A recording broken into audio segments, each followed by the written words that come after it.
Let's begin with a mystery that has raised eyebrows for decades, but today has been proven to be a rather common item. The story of the Costco artifact has been embellished over the years, but all accounts have common elements. On February 13, 1961, Wallace Lane, Virginia Maxey, and Mike Mikesell were seeking interesting mineral specimens, particularly geodes, for their LM&V Rockhounds Gem and Gift Shop in California.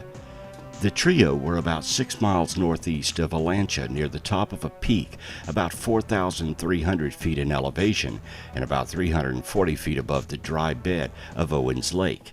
At lunchtime, after collecting rocks most of the morning, all three placed their specimens in the rock sack Mikesell was carrying.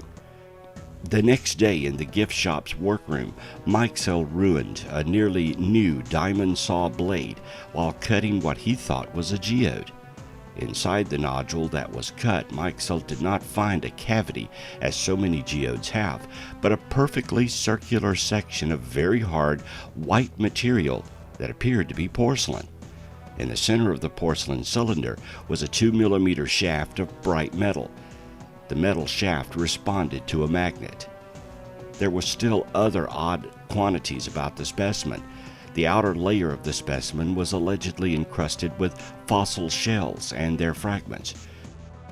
In addition to shells, there were reports of 2 metallic metal objects in the crust, resembling a nail and a washer.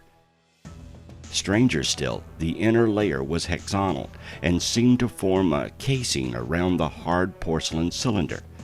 Within the inner layer, a layer of decomposing copper allegedly surrounded the porcelain cylinder. The group had an anomaly. Here was a possible geode over 500,000 years old, with some sort of electronic device buried within it. The object looked like a spark plug, and no one could figure out how it came to be encased in a geode from thousands of years ago. A spark plug encased in 500,000-year-old geode would represent a substantial scientific and historical anomaly, as spark plugs were invented in the 19th century. Critics say that the stone matrix containing the artifact is not a geode, but concentration that can be explained by natural processes that can take place over a decade or two. Had the group really found a piece of technology encased in a prehistoric stone from ages ago? In 2018, an investigation by Perry Stromberg and Paul Hinrich, with the help of members of the Spark Plug Collectors of America, identified the artifact as a 1920s-era Champion spark plug, widely used in the Ford Model T and Model A engines. SPCA President Chad Wyndham and other collectors concurred with his assessment. Stromberg and Hinrich's report indicates that the spark plug became encased in a concretion composed of iron derived from the rusting spark plug. Iron and steel artifacts rapidly form iron oxide concretions as they rust in the ground. On April 12, 2018, Perry Stromberg was contacted by the family of one of the co-discoverers of the artifact. He was offered an opportunity to physically inspect the artifact, and he accepted, and also arranged for the artifact to be inspected by a geologist from the University of Washington Earth and Space Science Department. The inspections confirmed the previous conclusion that the artifact was a 1920s-era Champion spark plug. The Costco artifact is a good example of not jumping to conclusions when analyzing ancient artifacts. There could be a simple and reasonable explanation. However, some artifacts are not simple to explain and seemingly have no reasonable explanations.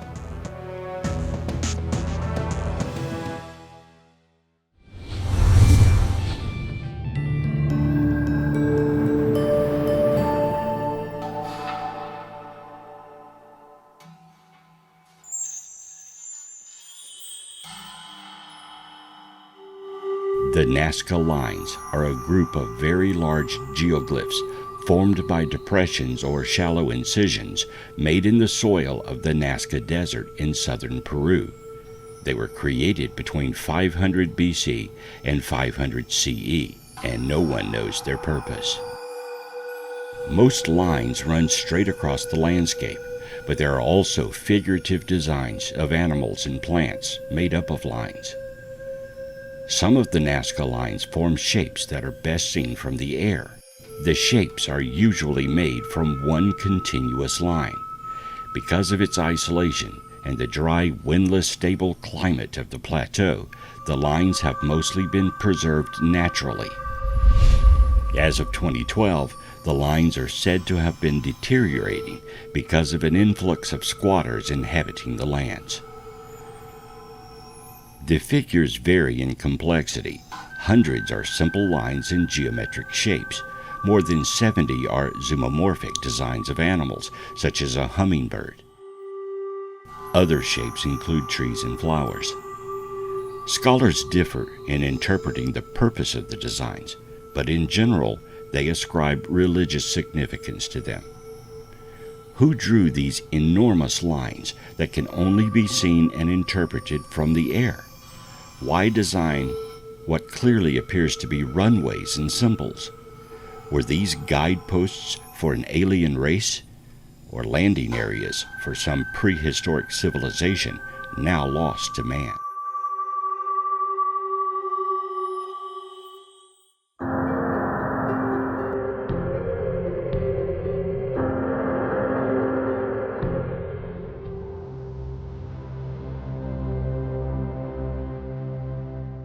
Giant skulls. Really? What's up with that? The truth is, giant skulls are very real and have been found worldwide. First, let me warn you that there are a bunch of fake giant skull photos floating around the internet. So if you see one, do your own research and determine if it is real or fake.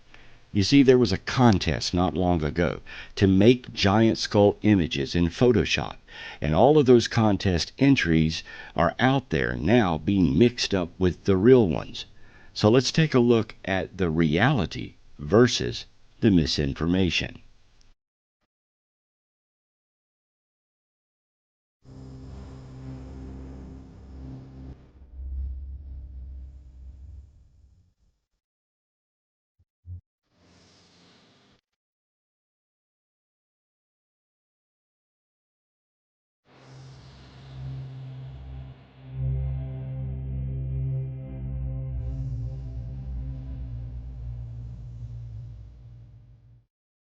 Your first question may be, why is it so hard to find real giant skull photos? Well, the reason is simple. Under the Native American Graves Protection and Repatriation Act, a federal law was passed in 1990 requiring Native American artifacts and remains to be handed over to culturally affiliated tribes or provable descendants and then reburied. The few skulls that remain in anthropological facilities cannot be photographed under this law. So all photos of the existence of giant skulls were taken before 1990. The other issue is that because giants didn't fit the religious criteria of early explorers and researchers, they were often dismissed or even destroyed.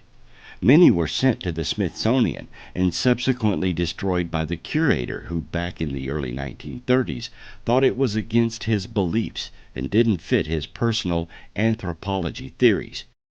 So, let's take a look at some real giant skulls.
These are not isolated accounts.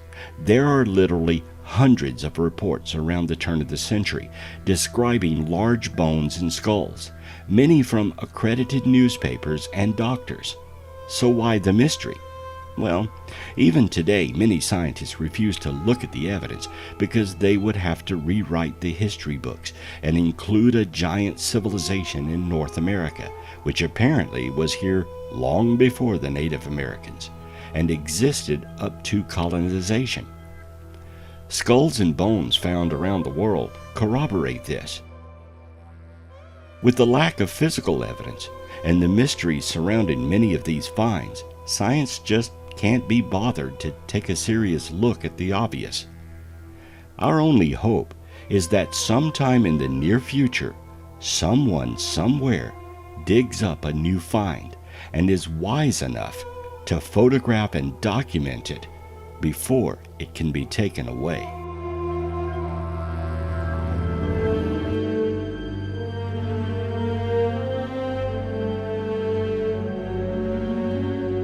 Suppose you came across a Roman dodecahedron. Would you know what it is, or what it was used for? This artifact is a small hollow object made of bronze or stone with a dodecahedron shape. 12 flat pentagonal faces, each face having a circular hole of varying diameter in the middle, the holes connected to the hollow center. Roman dodecahedra date from the 2nd or 3rd centuries AD. About 100 of these objects have been found from Wales to Hungary and Spain, and to the east of Italy, and most found in Germany and France. Ranging from 4 to 11 centimeters in size, they also vary in terms of textures. Most are made of bronze, but some are made of stone. No mention of them has been found in contemporary accounts or pictures of the time. Speculated uses include a candlestick, because wax has been found inside 2 examples, dice, survey instruments for estimating distances to or distances of objects, devices for determining the optimal sow date for winter grain, gauges to calibrate water pipes or Army standard bases. Use as a measuring instrument of any kind seems improbable, since the artifacts are not standardized and come in many sizes and arrangements of their openings. It has also been suggested that they may have been religious artifacts or even fortune-telling devices. This latter speculation is based on the fact that most of the examples have been found in Gallo-Roman sites. Several dodecahedra were found in coin boards, providing evidence that the owners considered them valuable objects. Smaller dodecahedra with the same features, holes and knobs, and made from gold have been found in Southeast Asia. Speculation among historians has resulted in many different hypotheses, which is as close as we may get to an accurate answer. Few archaeologists will even comment on it, because these objects aren't defined to a specific cultural area and therefore not their area of expertise. Even the theories that do exist are highly debated among historians. Can you figure out what this artifact is, or its purpose?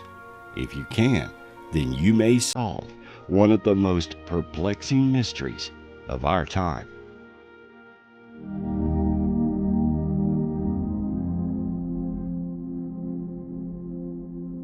A huge circle of stones, some weighing as much as 50 tons, sits in the English countryside outside Salisbury.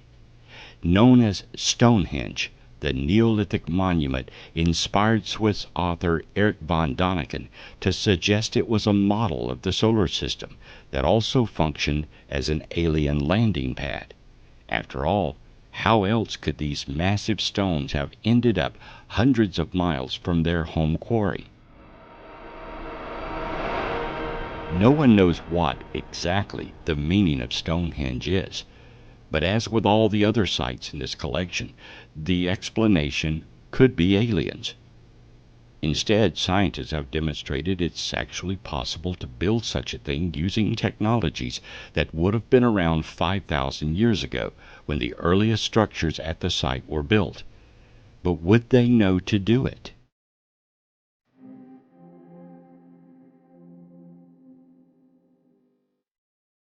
It appears as though the stones are aligned with solstices and eclipses, suggesting the Stonehenge builders were at least keeping an eye on the heavens.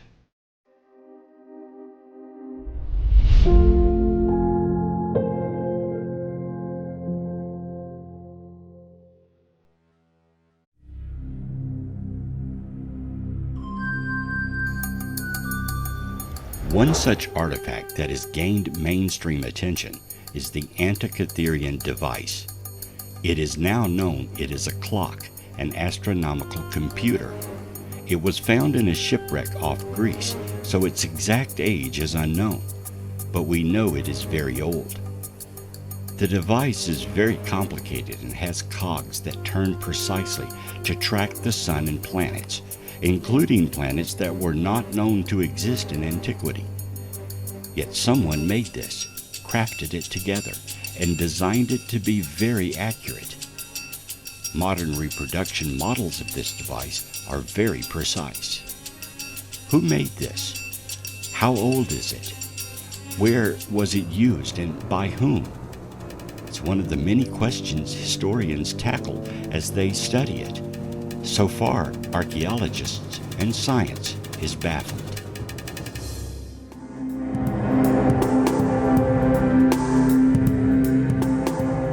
In 1944, as a 10-year-old boy, Newton Anderson was fueling the coal furnace in his parents' home. He dropped a lump of coal onto the basement floor and it broke in half, revealing that it contained a bell inside. The coal that was mined near his house in Upshur County, West Virginia, is about 300 million years old. What is a brass bell with an iron clapper doing in coal ascribed to the Carboniferous period? According to Norm Schomburg's book Ammunition, which includes several coal antidotes, the bell is an antediluvian artifact made before the Genesis flood. The Institute of Creation Research had the bell submitted to the lab at the University of Oklahoma. There, a nuclear activation analysis revealed that the bell contains an unusual mix of metals, different from any known modern alloy production, including copper, zinc, tin, arsenic, iodine, and selenium. There is a winged statue at the top of the bell, which does not resemble any known cultural depiction. The closest depictions with similarities would be the Babylonian southwest wind demon called Pazuzu. There is a headpiece missing on the bell, which may have indicated the bell statue was taller. This is not the only artifact found in coal millions of years old. An iron pot was found in coal in Oklahoma. In a notarized statement, Frank Kennard said in 1948 he was working in the municipal electric plant in Thomas, Oklahoma in 1912. He came upon a solid chunk of coal which was too large to use. He broke it up with a sledgehammer. The iron pot fell from the center, leaving the impression or mold of the pot in a piece of the coal. Jim Stull, an employee of the company, witnessed the breaking of the coal and saw the pot fall out. He traced the source of the coal and found that it came from Wilburton, Oklahoma mines. A handful of other such artifact and coal accounts have been recorded by Ivan T. Sanderson, including an intricate gold chain found in coal. The Morrisonville, Illinois Times on June 11, 1891, published a report that Miss S.W. Culp found a circular-shaped 8-karat gold chain about 10 inches long embedded in a lump of coal after she broke it apart to put it in her scuttle. The chain was described as antique and of quaint workmanship. The story said only part of the chain was revealed when she first broke open the coal, and that the rest of the chain remained buried within the coal. The coal came from one of the southern Illinois mines. Unfortunately, the artifact has since disappeared. Objects that are millions of years old can only mean there was a civilization predating our modern culture. Who made these items eons ago? This question will probably never be answered.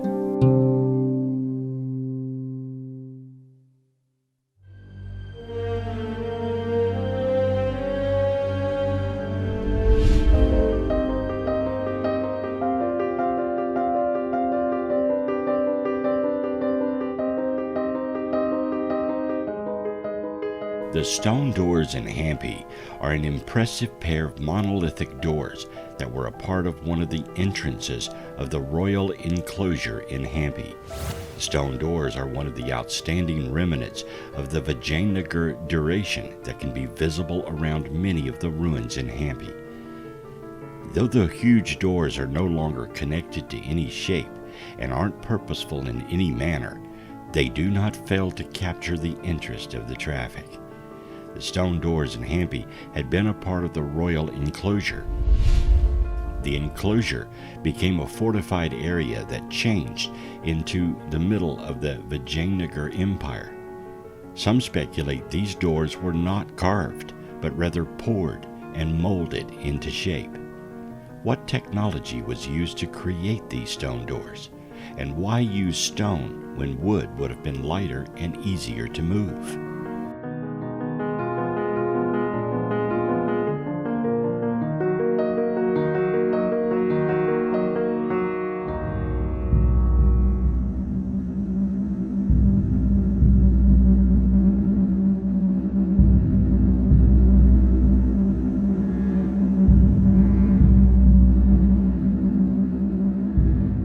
It seems every day science is pushing back the date man became an intellectual being. Göbekli Tepe sits in a plateau in Turkey and is around 20,000 years old. 20,000 years ago, man is supposed to be eking out a living with sticks and clubs. Yet here is a complex arrangement of statues, some many tons in weight, with carvings of animals and other symbols. Göbekli Tepe includes two phases of use believed to be a social or ritual nature, dating back to the 10th millennium BC. During the first phase, belonging to the pre-pottery Neolithic circles, of massive T-shaped stone pillars were erected, the world's oldest known megaliths. More than 200 pillars in about 20 circles are currently known through geophysical surveys.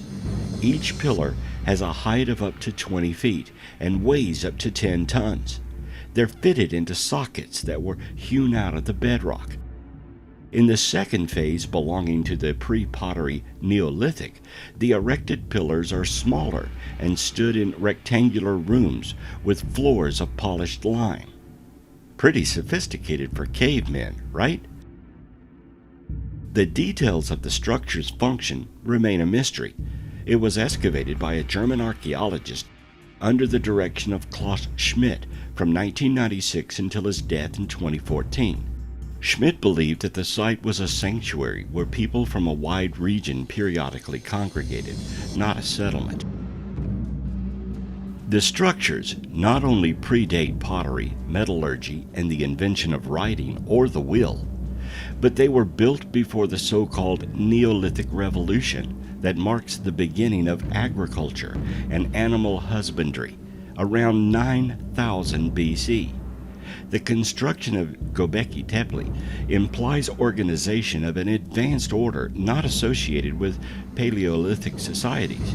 However, archaeologists estimate that up to 500 persons were required to exact the heavy pillars from local quarries and move them 330 to 1,640 feet to the site. The pillars weigh 10 to 20 metric tons, with one still in the quarry weighing 50 tons. The site continues to perplex scientists and raise more questions than it answers. It's the oldest monolithic site on the planet as of today, predating everything else. It absolutely could not have been built and crafted by Neolithic man.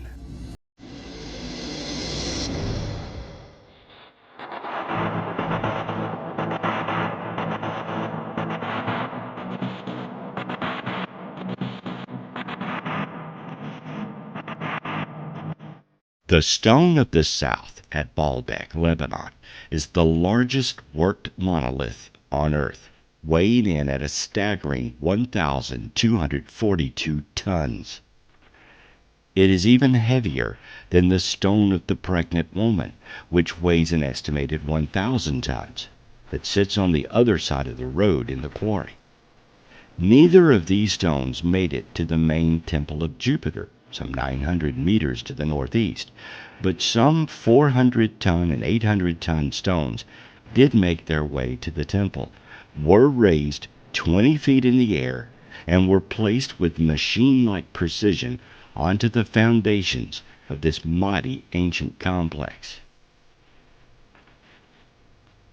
Janine Abdel Messiah and her team uncovered a further monolith that sits virtually underneath the Stone of the Pregnant Woman. Until recently, it was buried under a few feet of dirt and has been measured at 19.6 meters long, 6 meters wide, and 5.5 meters thick. Because they've not yet reached the bottom of the rock to completely clear it, they have no idea of the volume or complete dimension of this ancient stone. The outline of it can be seen and shows a kind of precision we find in ancient Peru and Egypt. The discovery of this new monolith just adds another level of mystery to the situation, as it sits virtually under the Stone of the Pregnant Woman and would have had to have been lifted out after this other 1,000-ton block was moved. Could Baalbek have been constructed by giants? It certainly appears to have been built by giants when trying to work out how some of these stones could have been moved into place. The western wall of the Temple of Jupiter contains some of these immense blocks that make up the triathlon, at least 20 feet above ground level. So how could they have got them from the quarry to the main site, then placed them so accurately? The stones of Baalbek are one of the enduring mysteries of the ages, and it does seem like some special occult power was employed to quarry, lift, and transport these immense blocks. Why they decided to use stones of this size has baffled researchers for generations. It would have been much easier to use smaller blocks and put them together at the site. Perhaps if they were giants, then these stones were not as large to them as they are to us. We may never know how Baalbek was constructed. One thing we do know is that we cannot duplicate this endeavor.